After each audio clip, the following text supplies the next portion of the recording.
about it.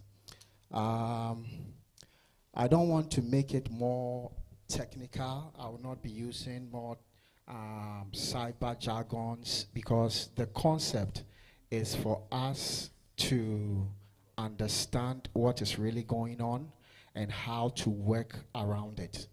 I don't know, moderator, how do I have to sit? Because I want it to be more presented on the screen. I will need that pulpit, probably in front here. Let me help. No, let me do it. It's okay. I'm good. I just want to ask permission so that I can do that. Thank you. So, one of the things that, if we've noticed, it's basically the world always fighting with things related to cyber crimes. Cyber crimes,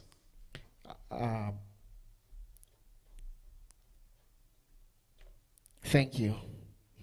Cybercrime is one of the serious, or let me say, one of the things that almost everybody faces it one way or the other, but we are not sure how to deal with it or how to resolve it, because we think that it is only related to maybe our workplace, where we are working. That's where we got to maybe take it seriously.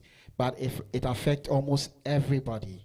So this is the reason why I think probably the women ministry thought of it and said that, okay, let's do this together. Please, Pastor Joe, can I get it on the screen? Do you have email? Do you have, what do we call it? Internet on that? Just log into your...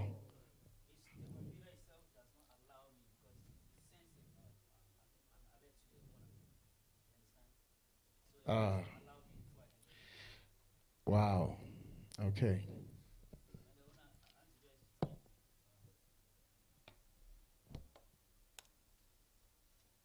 Because it will not be useful if it's only talk. You have to see it and be able to identify it so that you can be able to resolve it in case it happens to you.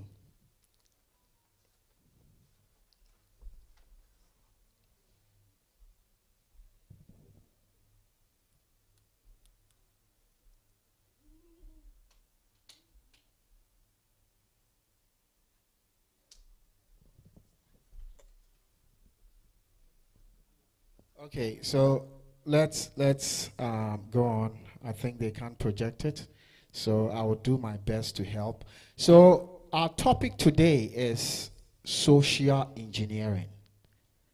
Social engineering. So when we talk about social engineering, what comes to mind? It's part of cyber attack. It's part of cyber issues that we all face. And almost everybody, one way or the other, can fall as a victim to social engineering attack. So when we say social engineering, what exactly are we talking about? So social engineering is the art of manipulating people so that they give up confidential information. So the concept of social engineering is to just manipulate, forcefully get information from you by just tricking you to give what you don't want to give. First of all, they take hold of your behavioral patterns. They take hold of how you behave. They study you very, very well. They don't just start by just attacking you. The concept of social engineering is just a behavioral concept. It has lived with us for a very long time. This is not the first time. And as I go through the process with you, I believe you understand that probably you have faced it before, but you were not sure what it was. So I want to talk about what actually are the critical factors of social engineering.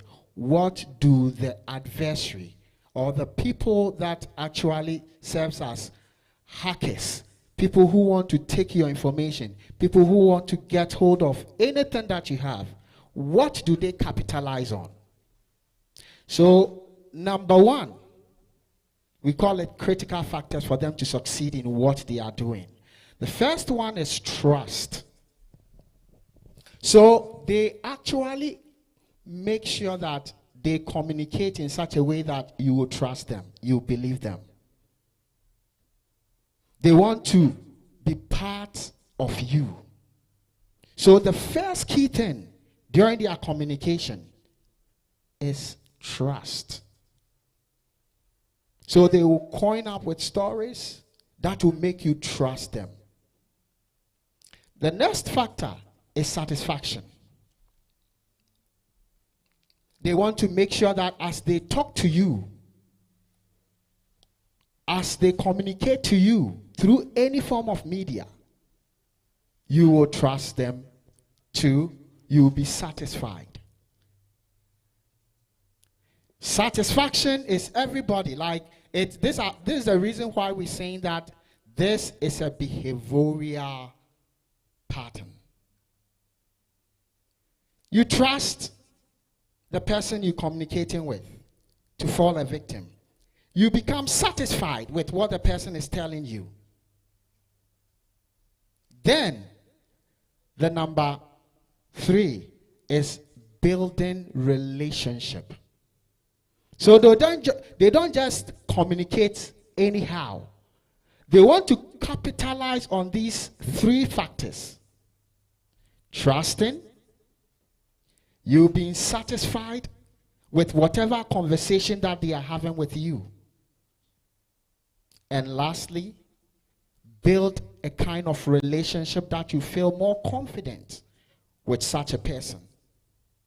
So, for social engineering to take place, the architect of it, those who want to do it, first of all, they are looking at you becoming vulnerable to these behavioral patterns.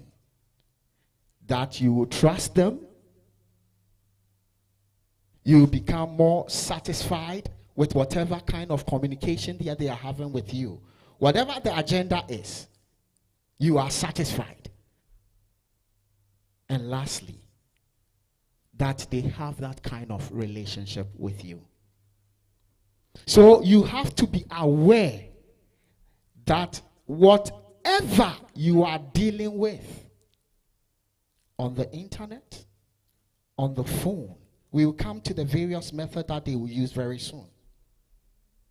Whoever is communicating with you, if the person is building what we call trust, that psychologically you are developing that kind of trust for such person, it's a red flag. That you are satisfied with whatever the person is saying, there is a red flag. Lastly, that you can see a relationship. Oh, can we even meet somewhere today? Can we talk about family? Can we talk about this?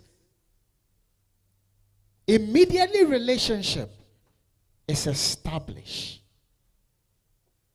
Mind you, there is a red flag somewhere. It does not mean here we are not trying to say that all communications, all, let's say, interactions you have with people, if you see some of these things, it means that the person wants to attack you using social engineering. But what we're trying to say is, You have to be alert with these signs. Hello? Okay. I wish this thing can be projected on the screen. There are some of them I may not be able to talk about it because you not see. Because I want to present a case scenario for you to understand it very well. It shouldn't, maybe another time, I don't know, but Mama, I think this very thing, for it to be very effective, our audience need to see it. Because we have to see exactly how it looks like. We're having some technical issues here. Okay, thank you. Okay. So let's look at fact about social engineering targets. So everybody can become a target for social engineering. It doesn't matter whoever you are, you can become a target. That is why it should be a big concern to you that you be aware of some of these things.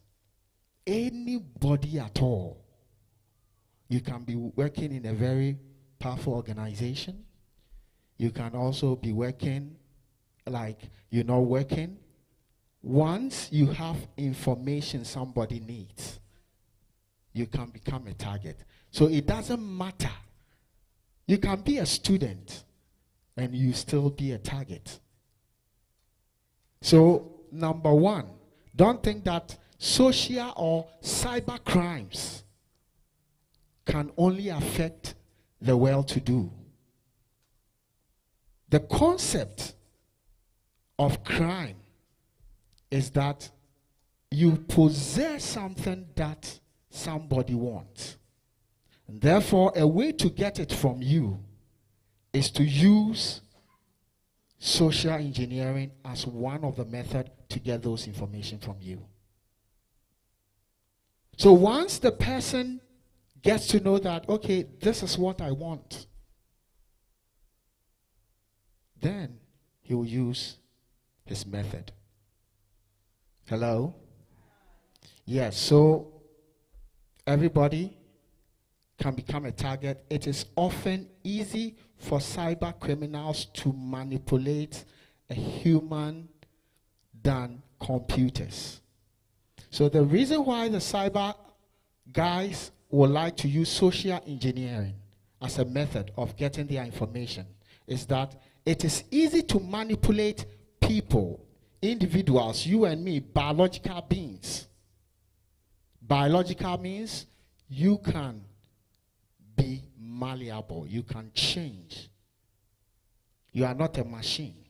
You are not static. We can manipulate you for you to change your behavior. That is why cyber guys or hackers will like to use social engineering to get whatever information they need from you. The third thing is that attackers can be relatively low with tech or low cost in terms of when they are attacking. They don't need to spend much using social engineering than to rather look at, okay, well, are you presenting something I can see? Okay. Okay. I don't want them to get confused. If I'm saying something and it's not the same thing, I'll be rather okay if it's not being presented at all, because I don't want that you guys see something different. Okay, so let's go on. So it's very cheap to do this kind of attack. Very, very cheap. They don't spend money because it is a human kind of thing. So, one, we're saying that everybody is a target. Two, it is easy to manipulate people. And then three, it is very in terms of technology, you don't need any technology to get that information. Hello? Okay. So why will somebody use social engineering on you or as an individual? Why would somebody attack you with social engineering? Okay, first thing is that they want information. I've already said it. Information is a key. What kind of information is a person looking for? So it can be a credit card information. Everybody has got bank accounts. Your bank information. We're talking about your social security information. Somebody can impersonate you and then use your information for anything. If you don't know, some people, information has been used to collect loans. And you'll be there, somebody will be calling you that, hey, you owe so amount of money, which you have no idea about. It is through the act of social engineering. The way they acquired it, you have no idea. Recently, T-Mobile has been compromised, if you've been listening. 30 million customers' information was stolen. So this is a big issue in our society. This is not going to change. The better you become aware of it, the better you are. And how to protect your stuff. So, information is what exactly they really need from you. Your password to your accounts, your email addresses. These are all information they are gathering through social engineering. Okay, let's move on. So, social engineering attack cycle. So, how they do it is, I don't want to bother you much into the technicality of this because this is not, let's say, the workplace whereby we will be rather doing what you call pen testing. So, we will focus on like the summary of how they do it, and then we will get into our portion, how it affects us, what should we look out for, so that we will not become vulnerable. So, first of all, they prepare. In preparation, this is what happens. They identify the victim. So, what they do is that, okay, you are the one that I want to attack. So, they now identify you, where you live. Where are you from? So, they gather what we call background information about you. So, they don't just throw in their information. They rather identify whoever they want to attack and gather information about that person. Then the next thing is that they select their attacking method. How they want to attack you. Then they move on. Okay, they obtain their information, expand whatever information that they really want to use in terms of when they get to strike. Then, the other thing that you have to understand in case they want to strike is, one, they execute the attack. If whatever they want to do, they now have identified you, they now know the method they want to carry to, which is social engineering as the main way of attacking you, then they strike. So I want us to move from this because this is more technical and I don't want to confuse you more here. Let's go into some of the social engineering attack. When I was coming, I will remember Mama Joyce told me that, hey, I want you to talk about phishing. Okay. So social engineering is a very big, let's say, cyber attack, which example of them is what we refer to as phishing. So phishing is one method for which social engineering attack can be carried out. So I'll talk about different kind of social engineering attacks, and then we will look into it one by one. I know we have short time. Kindly notify me if my time, I'm running like, my time is a little bit like taking more time. Okay, so we have one we call pre-testing. We have another one we call baiting. We have another one we call smishing. Then we have another one we call phishing or spear phishing. Then we have physical impersonation. Then we have dumpster diving. Then we have vishing. Then we have scare war. And we have shoulder surfing. These are all social engineering attack. So, without wasting much time, I will jump into the phishing. Okay, let me start with pre-testing first before I do phishing. So, pre-testing is a social engineering technique which a fictional situation is created to the purpose of obtaining and sensitive information from unsuspected individual. So pre-testing is a kind of social engineering attack whereby everything, the storyline that they give to you are all fictional. Actually, they concoct it. Very good. That is slide 12.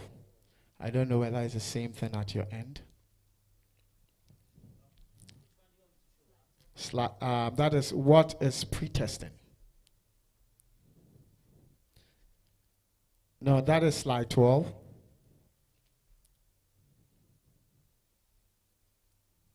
Okay, you scroll it up. Yeah, let's go.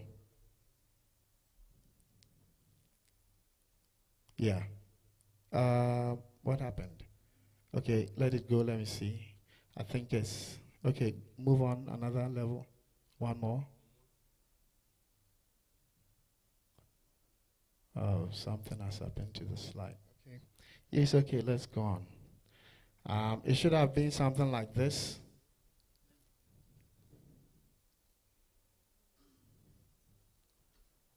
Okay, it's okay. Yeah, somebody saying phishing going on there. Okay. So, let's move on. So, pre-testing. So, we're saying that in pre-testing, the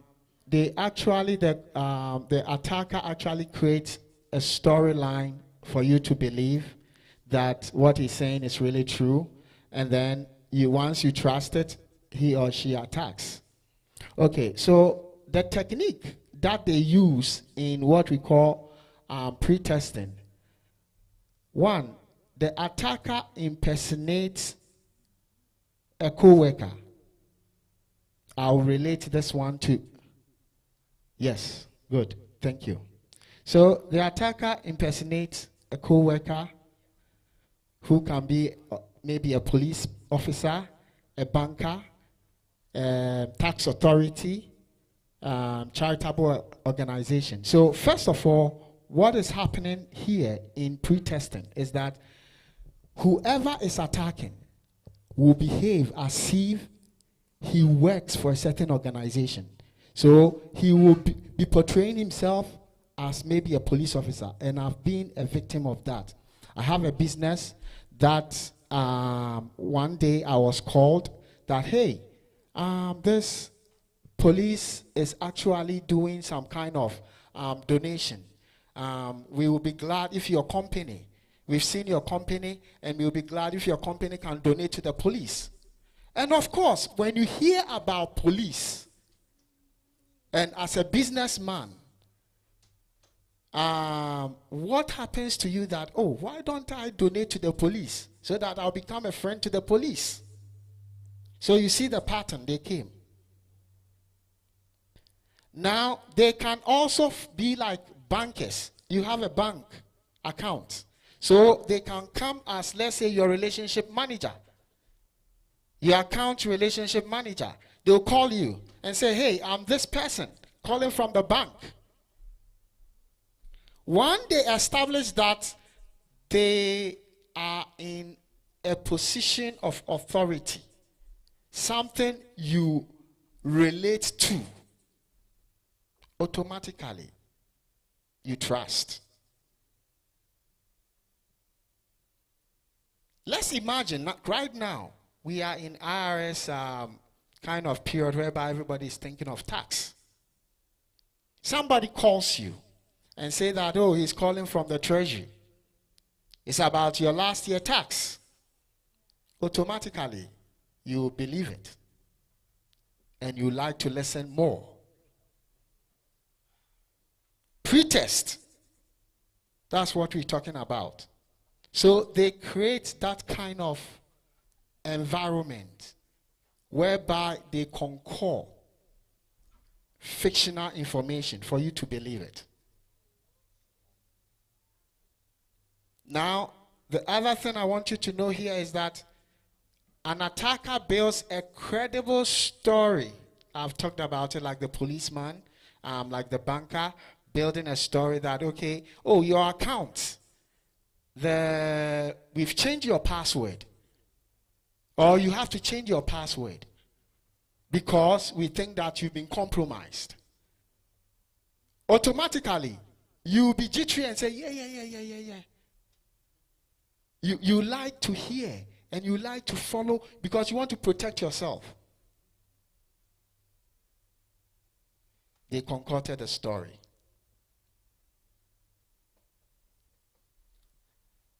The next thing, a false sense of trust is developed. That's what I said. Their action, once he said it's a police person, once he said it's calling from the bank, you build that kind of trust for the person. That kind of trust is false because the person manipulated you.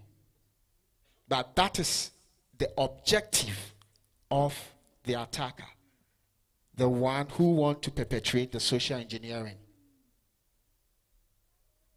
Hello? Okay. Why is it done? I think we all know that one. Because they want a sensitive information. Why would they concoct a story? Why would they tell you a story for you to believe? Because they want your information. What information? The social security, your date of birth, your anything that relates to something they want to take over. That is what exactly they do. Okay. Now let's go to the phishing.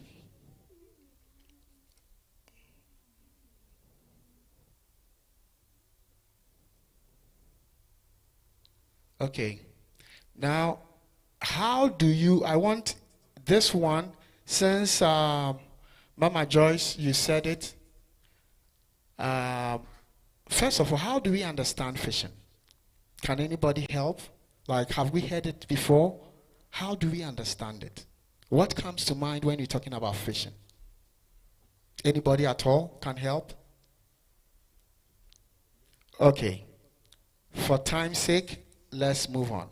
So basically, phishing is also a form of social engineering whereby the person actually sends you an email or a text or something that comes through your mail, believing that, okay, this email is coming from the right source or authority, and therefore you believe it. For them, they don't call. They don't talk to you on the phone or anything. It's through email. So they put the email out there. Let's say the same thing about your bank is that you get an email from your bank that says that, okay, we've currently changed our let's say, website. We did some maintenance and therefore we've made an update. So click on this link. I'll show you one very soon.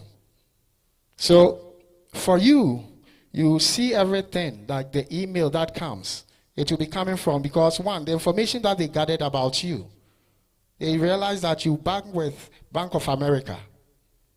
So if you don't bank with Bank of America, they won't send you an email bearing Bank of America name, because they know you don't have Bank of America. So first of all, as they dig about you, gather the information, they get to know certain things about you. Where you live, your children, where you work, your bankers, and all those kind of things. So they send an email that says that, okay, this is it. Let's say your bank is requesting that you actually change your password. Click on this link. And you just saw it. Oh, it's my bank. The email, everything looks like your bank, but it is not. It's good that right now we can see. I can see pre-testing still there. Okay, let's move on. So let's see something right now about phishing. So one, the things that you have to know about phishing is that the information that they send through the email is very catchy. Something that you be glued to, like you want to really, once you hear that, okay, this is about your account, automatically it will catch you. It will just like attract you, that you would like to click on it. Kindly note about that. Then they will use that kind of sense of agency, that this very thing, this very email is very urgent. So once it's urgent, you just be rushed to do it. Like, click on it. Because on the email, you see that notice about importance or agency. Some of us that are using the Google Yahoo, if it's something, those kind of email, you see that either it becomes, that kind of email becomes blue or it becomes red. Immediately you see that kind of email, you think that, oh, this is very, very important email. Let me look at it, then you just click on it. So, sense of urgency is one of the tools that they use in phishing. Then the next one, hyperlink. So when you click on the email, you open it, you see that they will have what we call hyperlink, directing you to where to execute your action. The concept is, now they want you to click on that very link so that it will send you to a malware site, or they will infect your computer with a malware. Now, a typical example, and I've been seeing it on our platform a lot, like I think the church platform, whereby somebody will see, let's say, Costco. Costco is giving out, what do we call it? Gift. Then you say, click on this very thing, my friends. What is really happening is this. Immediately you click on it, you actually, your whole, if it is Android you are using, if it is, what do we call it? Whatever phone you are using, we get all the information. I won't say we because I'm not the one attacking you. So the person actually gets all the information on your phone. It will throw you into maybe a site where you feel all sorts of, like, what do we call it? Survey. You'll be doing survey, but you never get anything. The person has already got what he wants. Immediately you click on the link, he infects your computer or, what do we call it? Your tablet, whatever you are using as a medium of, like, reading the message. He infects with it. So some of the time, it actually gives even your password, whatever you type on your machine, we can see everything, because a malware actually has been fed onto your tablet, computer, phone, and then it's giving all those information, including things you have on your phone or computer or whatever. So, for example, somebody will be there and say that, oh, I don't know how my photo leaked out. I don't know how my information leaked out. You forgot that you were going for a discount which was not there. Something that was sent to you, you have no idea about. You clicked on it. Even the person who sent it, the question is, did the person get it? So we have to be mindful of those kind of things. And also the next thing, you see that it will come as an attachment. You see that in the email, they will attach it to it. Is my time getting close? We have about 7 more minutes. Oh my God, there are a lot of stuff. Do you know what? Okay.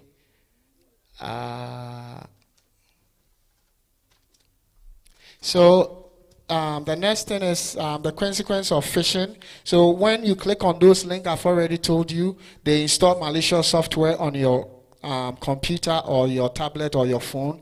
They also install what we call ransomware. Ransomware is where anytime you click on something, you realize that you either get a blue screen whereby you can't do anything on your phone or your computer, and they will write a certain number saying that call this number for them to assist you in restoring back your destiny. It means that they hold your tablet or phone or computer as hostage. Very good, thank you. So when you call them, you pay for it before they restore it. It happened to a lot of organizations that don't have backup. Okay. And then another thing is that your information is compromised. We've already said that. And then you lose a lot of stuff. Okay. When you look at my next screen, which talks about the statistics of phishing in the US, we look at social engineering as a method of hacking people, phishing is one of the common one even in the world, not only in US. This statistics only talks about US, but it is common.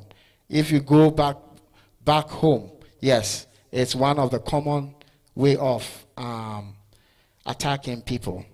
Very good. Okay, type of phishing. We have deceptive phishing. We have spear phishing. We have whaling. So deceptive phishing is basically whereby the person portrays that he is so and so, but he's not. Sends you an email, like maybe wherever you are working, they will send you an email that, okay, this is the security manager, kindly click on this. That is deceptive phishing. The other one is spear phishing. So spear phishing is targeting an individual, targeting a person, targeting like a whole organization. Like this organization is what we need. This person is what we need to attack. This individual is what we need to attack. So that is where they do the spear phishing. It's the same trend like using an email, but it's targeted towards a person. Then the whaling is basically for big shots. We will not be much, be thinking about whaling, because whaling basically looks at executive of organization. Those at the top, the CEO level. The concept is to just get the organization information. So that is that. There is something I wanted to discuss since my time is very short. Let me straight go into the practicals.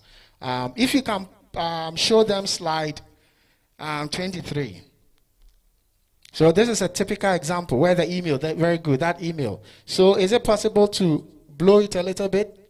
So if you look at that email that was sent, this is a screenshot of one that about a school, let's say a student that got this email. and it's saying that this email is meant to inform you that your M University Network password will expire in 24 days. So this one was for a student. The other one probably might be coming from your bank. But it's just somebody who did send this email. It's not really coming from the bank. So if you look at it, it says that please follow the following link below to update your password. So we want you to click on that very link.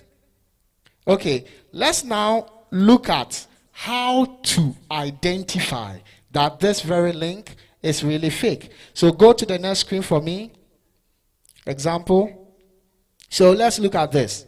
So if you look at this one, you see that my university, the correct email, or the one that is the URL that is coming from a correct source, is the first one that says myuniversity.edu/renewal.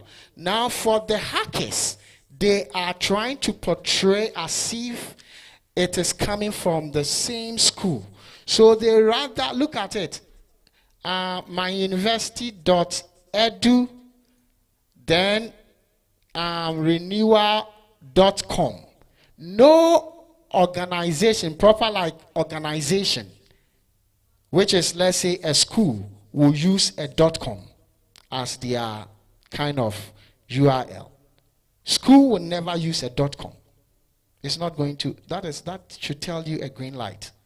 So this is one way to identify it. Let's go to another one. The very good PayPal. Those who have been doing Amazon, very good. Let's look at this one. So if you look at PayPal, so anytime you want to catch, let's say, or detect that this email, this site is a fraudulent site, you've clicked on a link which has led you to a site which is very fake. This is how to see it. Now, the security, look at the last, that is extreme left. The extreme left.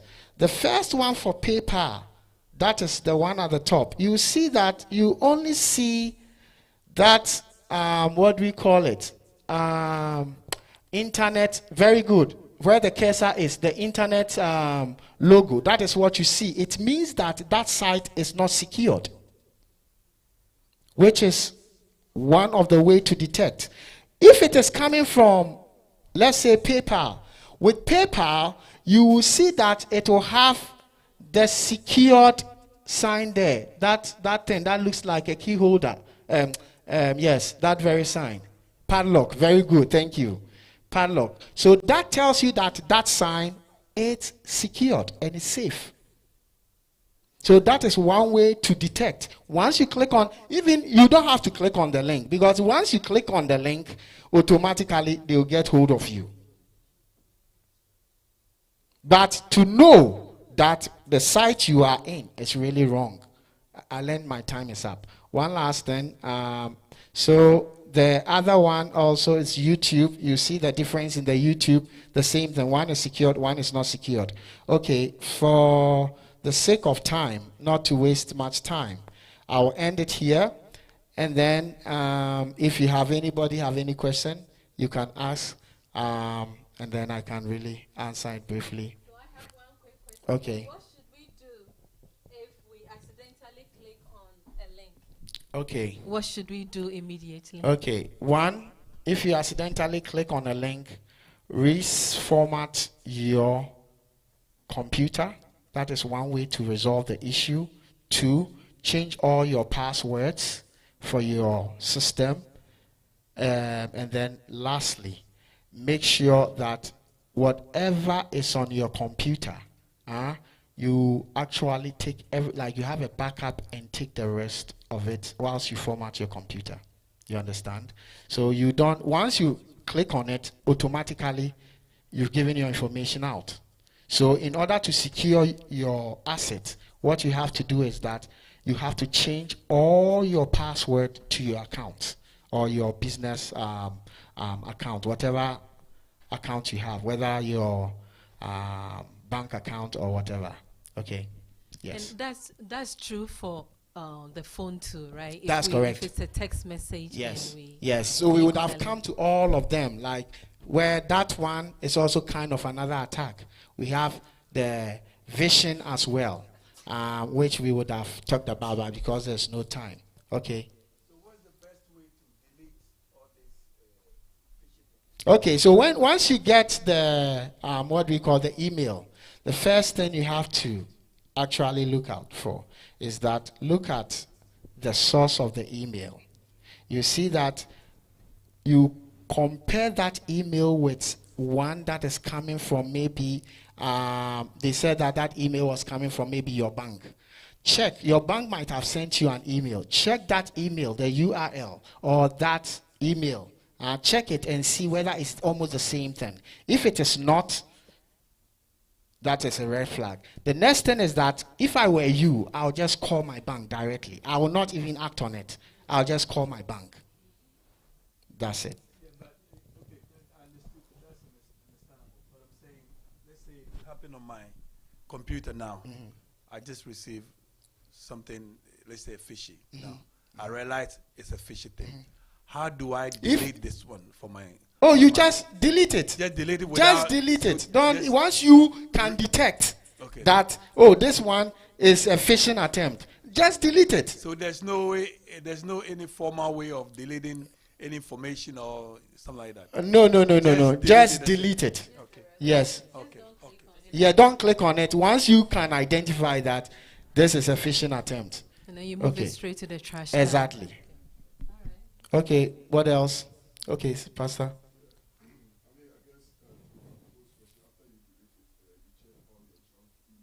Okay. Okay.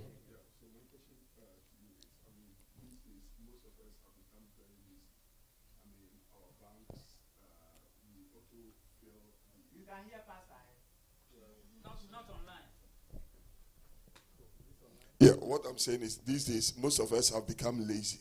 Like our bank user ID passwords, we save them on our PC, our laptop and devices.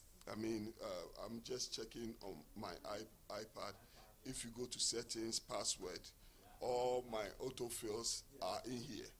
So the moment those bad guys hack into my system, they have all my passwords. And I was just checking one of them. I mean, most of the time we use one password for maybe all the websites. So the device is advising me. It says, you are using this password on your website, including A, B, and C. This increases the risk to this account if one of those accounts is compromised. So the question is, how often should we change our passwords? Thank you, Pastor. For let's say at the workplace, we have a policy that says that every month we change our password. So as individuals like us, I also recommend that every month we also change our password instead of using the same password over and over. The once you continue using the same password, you compromise it. So it's best, like Pastor said, we just have to make sure that every month we make a change to our password. That is the best recommendation. If you think probably 1 month is too early, it's for your own safety. You can do maybe, for me like this, I have what we call auto change on my password, whereby almost every 2 weeks I change my password. But maybe somebody might not be able to keep in tune in that, but you can do 1 month. 1 month is good to go. Yeah.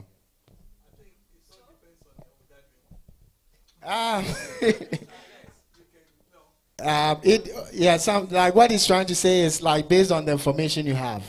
Yeah, so that is also very, very true. Yeah. Okay.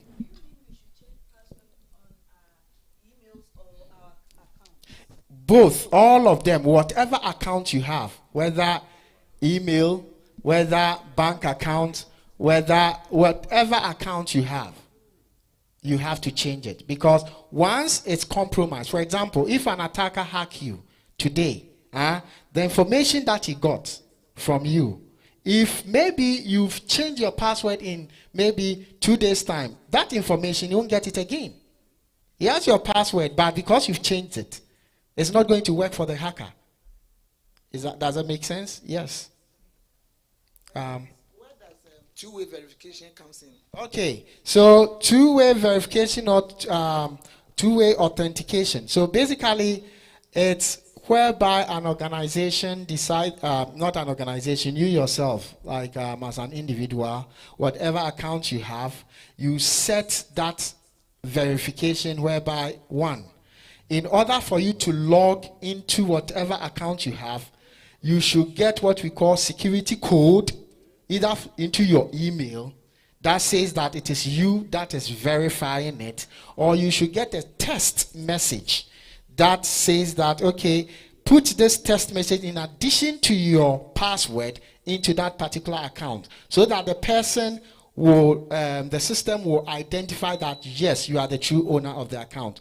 So two-way verification or multi-authentication is very, very important in terms of security. Almost every organization now is doing it for their account, so that even if, for example, your account is compromised, one, because of the multi-factor authentication or two-way verification, the person knows your password all right, but once he logs in, there is another request for information which he needs to put in order to get into the account, and it will be coming to you directly. But let me tell you this, with cyber, with this kind of attack, even the two-way verification will not work. Let me tell you this. Once a ransomware is put on your desktop and you clicked on it, now if, for example, you have two-way verification, the other thing that they also do is that your phone number, they have it. They will know that you have two-way verification, so they can port it. That your number, you get test, it will come to them. Whatever email, because they also have your account to your email. Immediately the verification go to your email, they open it and put it in. So for me, the safest thing is to change your password consistently and also back up your data. Okay, thank you. Thank you. I think we have to draw the curtains here. Thank you so much for your patience. May God bless you. Minister Henchi, thank you for opening up all the pages for us.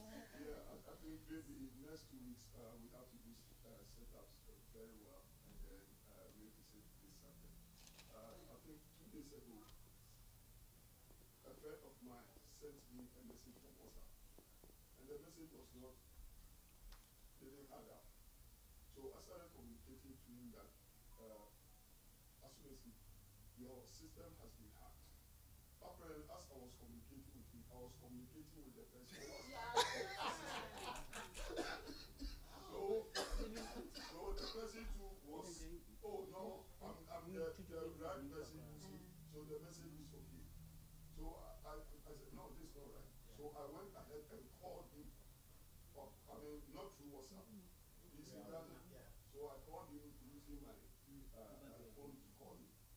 And as we were talking, he said, you know what, my system has been hacked. So as we are thinking, they are also thinking ahead of us. That, I mean, if China is able to hack into Pentagon, that should tell you how smart these boys are becoming. So people of God, this is a very sensitive thing. I mean, and at times, especially those of us, if you don't normally check your bank accounts, they always come in, take $5. If they take 100,000 people $5, imagine the money they got. That is what somebody was doing something in Ghana. All accounts in a particular bank, every month they were taking a particular amount of money. And this person was very connected to, I mean, a big family in Ghana. So they were able to massage the case. The boys are being very smart. The people of God, we also have to be smarter than them. So we'll try and see if next 2 weeks we'll be able to put things together very well. God bless you. God bless you.